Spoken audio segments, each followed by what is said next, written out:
nesta terra. Aí Deus diz: façamos o homem à nossa imagem e semelhança. O único ser que vai ser dotado da sensibilidade. No nosso vocabulário, a sensibilidade nos torna humanos e a insensibilidade desumana. Aí diz Jó 33:4 que o Espírito nos fez, e alguns eruditos dizem que Ele nos fez tão perfeito que Ele disse: eu vou ligar Ele ao Criador e vou morar dentro dele, porque sem essa sensibilidade não se chega a Deus. O Espírito de Deus me fez, está pronto, e o Todo-Poderoso veio, soprou nas nossas narinas e nos fez alma vivente.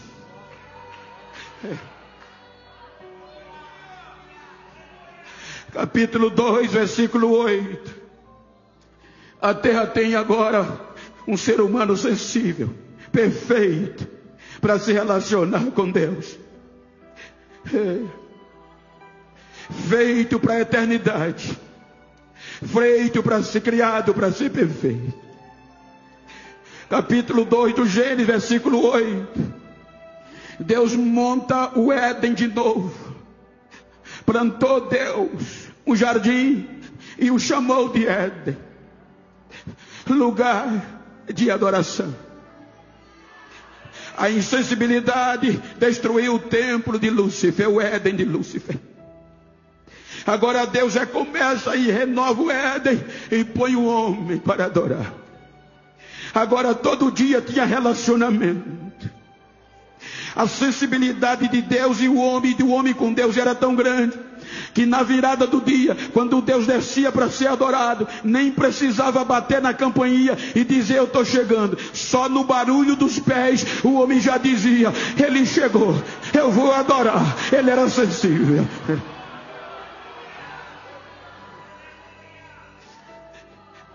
Capítulo 3. Lúcifer entra no jardim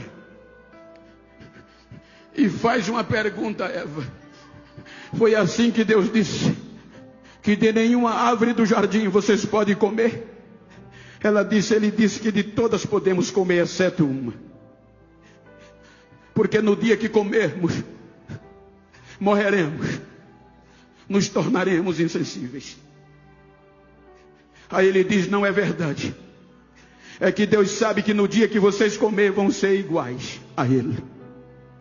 E qual foi o crime que o tornou insensível? Princípio de igualdade. Ele joga e foge, sai de cena, você não vê mais. Aqui entra as 7 testemunhas que nós lemos em Romanos 8:35. Veja que Paulo apresenta 7 testemunhas de acusação. Porque num processo jurídico, as testemunhas não pertencem às partes, mas ao juiz. Ele cita e vai embora.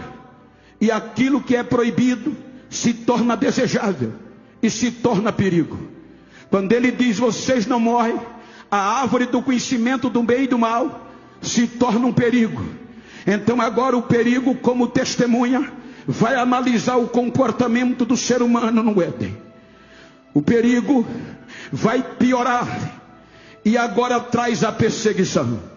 A perseguição vai perseguir Eva dia e noite, na proposta da igualdade de Lúcifer. A perseguição traz a tribulação, e ela vai começar a ser atribulada. Então lá como testemunha, ela vence a tribulação, mas aí a angústia vem. Quando a angústia vem, ela pega da alma para fora, não é de fora para dentro, é de dentro para fora. E a angústia deixa ela apavorada, e ela vai ao marido e abre o coração, porque a angústia traz a fome. E diz a Adão: a serpente falou que se nós comermos não morreremos, mas seremos iguais a Deus. Então vem a fome e ela conquista Adão. Ambos vão para a árvore e a fome é trazida pela angústia. A fome coloca eles de frente do fruto. Ela come o fruto e nada acontece. Ela olha para Adão e diz: está vendo que a serpente tinha razão? E dá a ele, e ele come. Quando ele come, a nudez entra, se tornam nu, e a nudez joga eles escondidos detrás das árvores.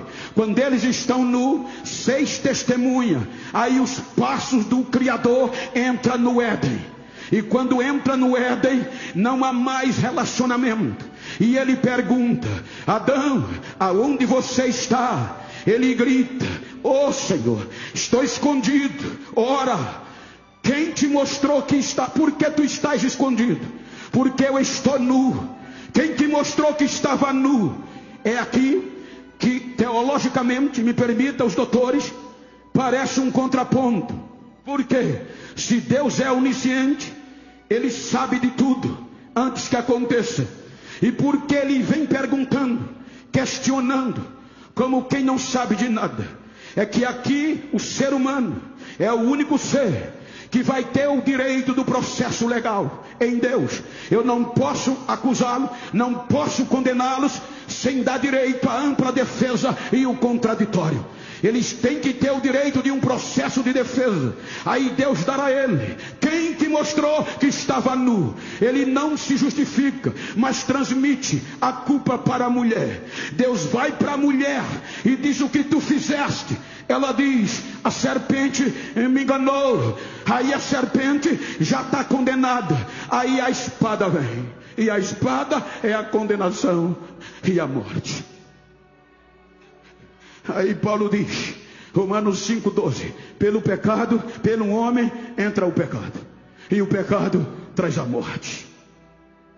Agora o homem se torna insensível, e sendo insensível vai ser julgado. As 7 testemunhas testemunham, e todas as 7 os condenam como culpados.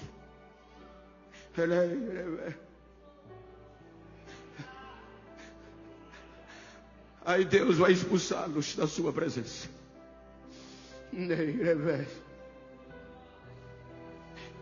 A acusação agora tem força. O pecado e a morte fortalece o inferno de Lúcifer. Quando eles já cantavam vitória na primeira audiência, porque já havia uma jurisprudência, o mesmo juiz já havia feito um julgamento sem devido processo legal com os anjos, e não deu direito de defesa, e era o mesmo crime. Então agora tudo era para acabar ali. Mas quando a acusação pensava que Deus ia desistir de nós, como juiz supremo, Ele protela o julgamento e traz o recurso para nos justificar, a graça. A graça não deixa Ele nos destruir. Ele protela o julgamento, mas a insensibilidade corrompe o Éden e é fechado, destituído da glória de Deus, sem ter direito a adorar. Insensíveis vão sofrer as consequências do pecado. Capítulo 6 do Gênesis. O pecado degradeia todos os seres humanos, a ponto que a epígrafe diz: degradação geral do gênero humano. Aí a acusação provoca o Supremo Juiz, que precisa de uma segunda audiência, pois eles vencem em todas as instâncias. Capítulo 6, Deus desce, e quando ouve as 7 testemunhas, Ele vê que o coração do homem era má em todos os seus desígnios, porque os testemunhos das 7 acusações já separaram, e agora vão separar Adão e Eva, e vão separar a sua geração. A insensibilidade. Aí Deus diz: me arrependi de tê-los feito, vou dar fim de forma cabal. e assina a sentença: destruição total do gênero humano pela insensibilidade. Na segunda audiência, quando o inferno dizia agora acabou, aí a graça vem de novo, e Noé acha graça aos olhos de Deus. A graça é um recurso imerecido. Aí Noé acha graça aos olhos de Deus. Aí Deus diz: eu não posso perder este relacionamento. Eu vou cumprir a sentença, mas 8 almas eu vou preservar. Capítulo 7, o dilúvio vem. A diferença de Lúcifer para Adão, a diferença de Adão para Noé. Veja que a sentença traz o princípio original da terra. As águas cobrem toda a terra de novo, e a terra é inundada novamente. Só que agora você não vê mais trevas, você não vê mais abismo, porque dentro de um barco chamado arca, fora da terra, a deriva na face das águas, tem um barco sem piloto, sem vela, sem remo, no controle do Criador. E lá dentro tinha 8 almas, preservadas pela graça, para a sensibilidade. E aonde tem crente sensível, tem adoração. E aonde tem adoração, as trevas não vêm e não vem abismo, porque tem adorador.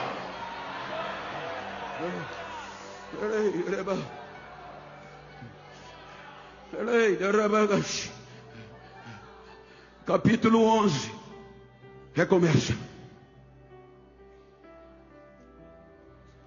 Mas se tornam insensíveis, e Deus é provocado para uma terceira audiência, e confunde a geração de Noé, e os espalha sobre a terra. Capítulo 12, ele vai criar um projeto chamado Israel. Sensível, espiritual, para se relacionar com ele. Capítulo 19 do Êxodo.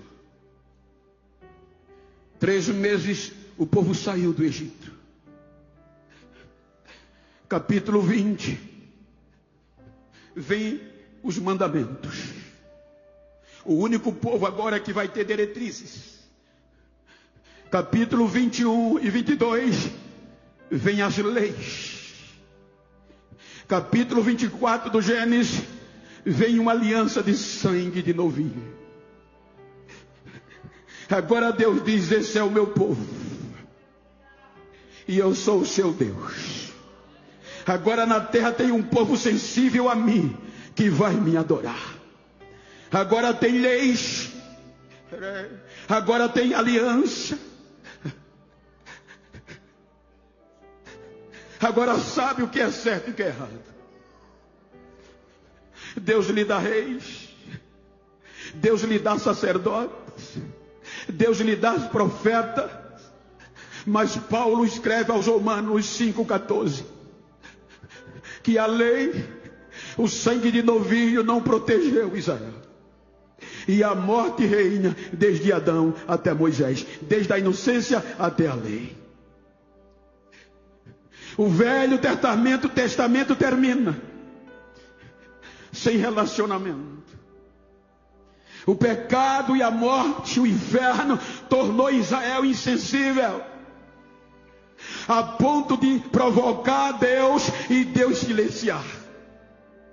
E dizer: eu não vou mais me relacionar com Israel, nem por Uri, nem por Tumi, nem por profeta, nem por sonhos. Aí agora a acusação vem. E com toda razão, pede a última audiência, alegando que venceu todos. O Supremo é provocado e vai agir. Aí João, no Apocalipse, capítulo 5, ele mostra, na minha visão, que o Supremo marca a audiência. E João é arrebatado aos céus, que Jesus mostra a ele. E João diz que quando entra no céu, vê um trono para um julgamento. E na sequência das entrelinhas, me permita conjecturar, naquele julgamento, aí Deus convoca as testemunhas para testemunhar sobre a geração de Israel. Porque elas já separaram Adão e Eva, a geração de Adão, separaram a geração de Noé pela insensibilidade, e agora vão testemunhar sobre Israel e a raça humana. Deus vai ouvindo todas as 7. E a alegação, o testemunho é tão forte contra nós, que um anjo vai escrevendo a sentença do nosso crime. Uma parte do livro da Escritura não comporta os nossos erros, e a sentença aplicada a ser. Ele vira ao outro lado, começa a testificar, escrever os testemunhos das 7. Quando termina, enrola o livro e entrega na mão do Supremo. Aí João diz que viu um trono, e no trono o Supremo estava sentado. E na sua mão direita havia um livro escrito por dentro e por fora, selado com 7 selos. Aí Deus vai nos dar o direito da ampla defesa. E João diz que Deus nos dá o direito de um advogado, e manda um anjo em nossa defesa procurar um advogado. E o anjo procura em todo o céu. O anjo procura em toda a terra. O anjo vai debaixo da terra. E quando os advogados olhavam o crime e a sentença, não via brecha nem para atenuar a pena, nem para nos absolver. Aí ninguém aceitou. Aí o anjo volta dizendo: meritíssimo, ninguém, nem nos céus, nem na terra, meritíssimo, quis aceitar o processo deles. Não tem brecha para absolvê-los.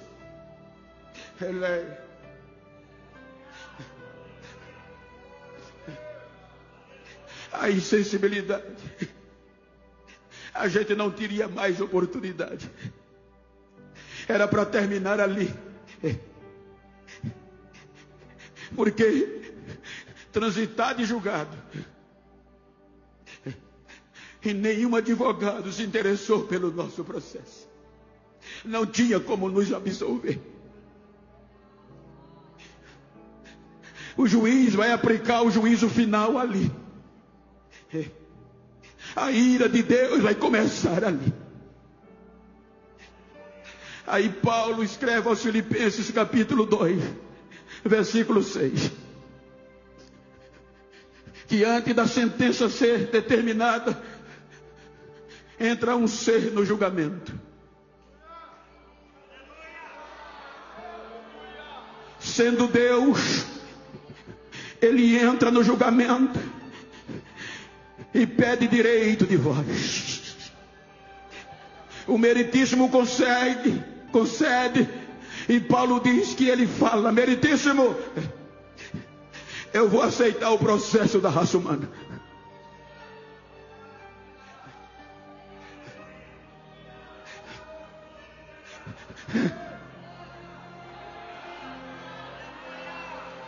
Eu vou defendê-los e vou advogar, meritíssimo.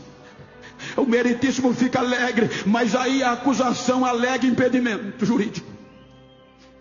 A acusação olha para o meritíssimo e diz: meritíssimo, é inconstitucional. As prerrogativas dele impedem dele aceitar o processo. Quais são as prerrogativas dele? Aí a acusação vai ter que dizer: todas as coisas foram feitas por ele, sem ele nada do que foi feito se fez. Ele é o alfa, ele é o ômega, ele é o princípio, ele é o fim. Ele é Pai da eternidade, Ele é príncipe da paz, Ele é rei, Ele é glorioso, Ele é Deus. As suas prerrogativas o impedem